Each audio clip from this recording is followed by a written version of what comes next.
Qu'est-ce que vous préconisez, vous, par rapport à ce terme qui reste un petit peu galvaudé? Est-ce qu'il faut totalement le supprimer, revoir sa définition, l'utiliser de manière parcimonieuse, éviter de parler de lutte contre le racisme? Comment vous voyez les choses?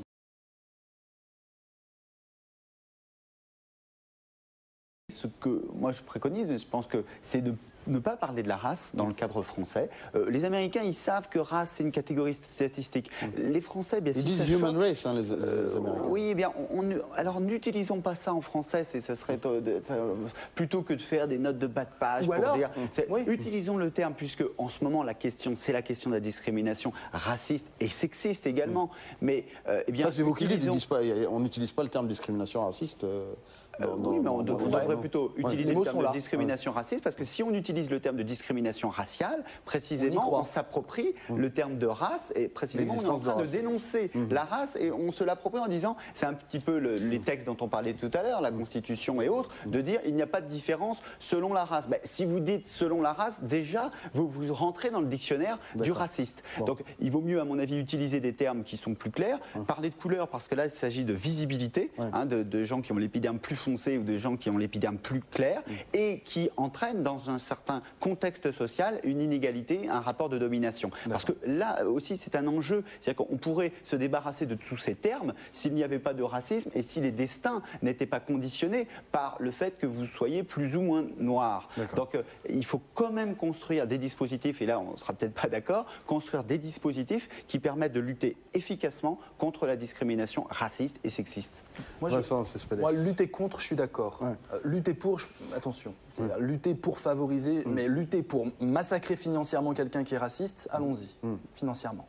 Le mot race, hélas, est dans les mots. Moi, je sais que les jeunes l'utilisent par pur humour. Une autre solution possible, ce serait d'en faire un gros mot, d'arcotiser le mot race. Moi, j'utilise le mot race. Je m'amuse à parler de race de sel ou de poivre. Je m'amuse à dire je suis de la même race que lui alors que c'est un noir et je suis un blanc, mais humainement, et je mets 60 guillemets au mot race, mais on peut aussi en faire un mot qui n'est pas de pertinence. Je pense que, parce que les mots, on les utilise, on va pas, c'est difficile de Mais cette banalisation peut être dangereuse aussi. On a vu la banalisation du discours. Oui, mais c'est une banalisation qui ouvre, qui sort complètement de la catégorie de couleur de peau et de race au sens gobinien. Justement, on banalise en disant, la race peut être aussi une race, justement, j'y injecte de la culture, j'y injecte du rapport humain, et du coup, le mot race, on en rigole. On peut en rigoler quand on dit ta race, sale race, etc. On peut essayer d'argotiser ce mot pour justement qu'il n'ait plus aucune connotation et pertinence par rapport au passé. C'est aussi une possibilité. Daniel Carton.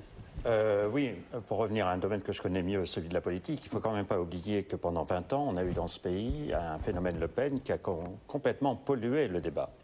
Il ne faut pas oublier non plus que lors de la dernière campagne présidentielle que j'ai vécue de près, on a théorisé là-dessus, on a récupéré. Et non seulement on a récupéré, mais on a bâti aussi, et le candidat Sarkozy de l'époque a théorisé sur une espèce de racisme anti-français par opposition. C'est-à-dire en disant, voyez, vous les Français. En 2005, on parlait de racisme anti-blanc. Voilà. Ça a été un débat. Aujourd'hui, sont pervertis, enfin, sont obstrués par tout ce qui se passe autour. Donc, le débat politique est fort hypocrite sur ce domaine-là. On fait des effets d'annonce gauche comme droite. D'ailleurs, on se souvient de Roger Bambuc, ministre des Sports. Aujourd'hui, on a Ramayad. Mais on ne va pas plus loin parce qu'on ne veut pas aller plus loin. Parce qu'on sent que c'est un débat explosif. Et plutôt que de l'affronter comme on le fait aujourd'hui aux États-Unis, on se masque la face et on continue finalement de pourrir la situation. Sans dire, nous savons, il n'y a que le scientifique, d'ailleurs il n'est pas du tout condescendant, mais qui peut dire, voilà, moi je suis spécialiste, mais même l'historien, c'est de la science humaine, donc la pédagogie doit avoir lieu, il faut oser les combats, il faut bien vérifier qu'on soit vraiment dans un combat égal, mais vous savez bien qu'aujourd'hui, le mot race sert d'exutoire pour énormément de frustration. Vous savez bien que les racistes, enfin on les connaît un peu les racistes, ils sont frustrés dans leur vie et ils s'accrochent à leur petite race pour rejeter l'autre. Donc c'est d'abord le rejet de l'autre. Alors il se trouve que ça prend l'idée de la race et qu'il y a même un passif colonialiste qui est encore à débrouiller. Mais d'ailleurs nous sommes en plein psychodrame national, en pleine psychanalyse déjà depuis une dizaine d'années. Donc on est en train de travailler, les historiens, avec avec les philosophes, avec les scientifiques. Donc il faut qu'on dépasse tout ça.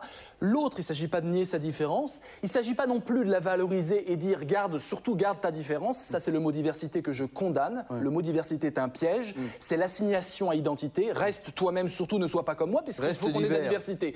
Hein. Donc c'est un piège. Et je critiquais d'ailleurs le CSA qui nous parle de mon Dieu, il faut plus de diversité. Plus par rapport à quoi? On n'est pas en Amérique, on n'a pas de quota, on n'a rien. Méfions-nous de ce qui arrive en ce moment.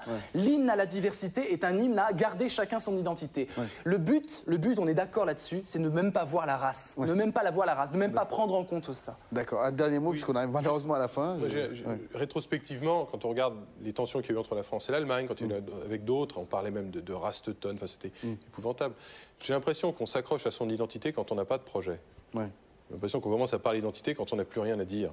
Et la sortie par le haut, c'est d'avoir un projet commun. Donc, à mon avis, on va dépasser ça. Un projet civilisation, un projet politique, un projet, une histoire à raconter, un vivre ensemble. Et c'est par là que ça va sortir. On se met à se regarder en chien de faïence, savoir qui est quoi, quand on n'a plus rien d'autre. Donc, l'histoire des sciences montre que lorsque l'on parle autour et que l'on débat autour d'un projet scientifique, il n'y a plus de noir, blanc, femme, enfin ça n'existe pas. Donc c'est quelque chose qui dénote une pauvreté du débat Non, c'est au contraire, c'est une richesse. C'est-à-dire qu'en gros, on parle du sujet. Oui. Non, mais le fait de parler de race, ça dénote une pauvreté du débat actuel et du projet. Parler d'identité.